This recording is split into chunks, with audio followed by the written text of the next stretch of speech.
જો આ ભાઈ કેટલું સારું ગાય છે, દાંત નો કાઢતા હો આમને બધા તોય કેવી કેવી કમેન્ટ કરી કહું તમને.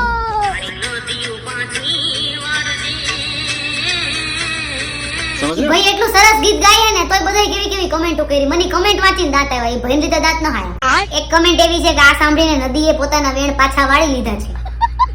પછી એક બેન એવું લખ્યું કે કાતી ઝાંઝર પહેરવાનું બંધ. પછી કોકે એવું લખ્યું કે મિની હિમેશ રેશમિયા પાર્ટ 2. ના, હિમેશ રેશમિયા કરતા સારું ગાય હો, આવું નહીં કરવાનું આવું. પછી કોકે એવું લખ્યું છે પોચું પોચું ગાય છે નાની નાની બાકાજી. પછી કોકે એવી કમેન્ટ કરી પંજાબમાં પૂર આવવાનું કારણ આ ભાઈ જ લાગે છે. ના, પૂર પાણી લીધે આ ભાઈ લીધે ન આવ્યું. ભાઈ બિચારા નદીઓ પાછી વાળે છે યાર. ની કોયલને ટક્કર આપનારો કોયલો. એટલે આવું નો લખાય કોક ને યાર. આ ભાઈનો અવાજ સાંભળીને વરસાદ વિદાય લેશે. અંબા કાકા કોન્ટેક્ટ કરાવો આમનો. ગીત એક્ચ્યુઅલમાં ઓલું હે ને સપના વિનાની આખી રાત. એટલે કોકે એવી કમેન્ટ કરી છે કે આ ગીત સાંભળીને હવે સપનું નહીં આવે. પછી કોકે એવી કમેન્ટ કરી કે આ ગીત જેને લખ્યું ને ગીતની બધી લીટીઓ ભૂસી નાખશે.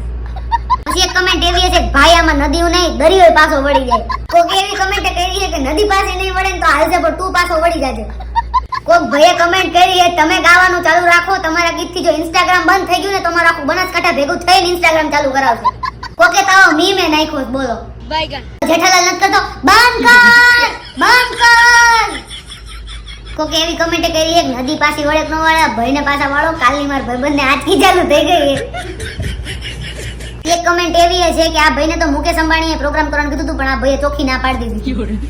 કોઈને કદર જ નથી દુનિયામાં. માણસ આટલું સારું ગાતું હોય ને તો બધા ખરાબ કમેન્ટ જ કરે. ખાલી એક ભાઈએ એમને સારી કમેન્ટ કરી. હું તમને વાંચીને કહું.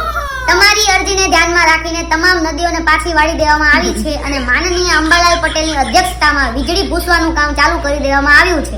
એ ઉપરાંત એકદમ નવી નક્કોર અને એકદમ પ્લેન કાઉન્સમાં કોરી સપના વિનાની રાત તમારા માટે આજ રાતથી જ અપલોડ કરી દેવામાં આવશે અને એ મોડી રાતથી અમલમાં પણ મુકાઈ જશે. આભાર.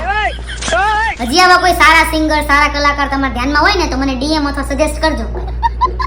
ટૂંકમાં મહેરબાની કરીને હવે આ ગીત નો ગાશો.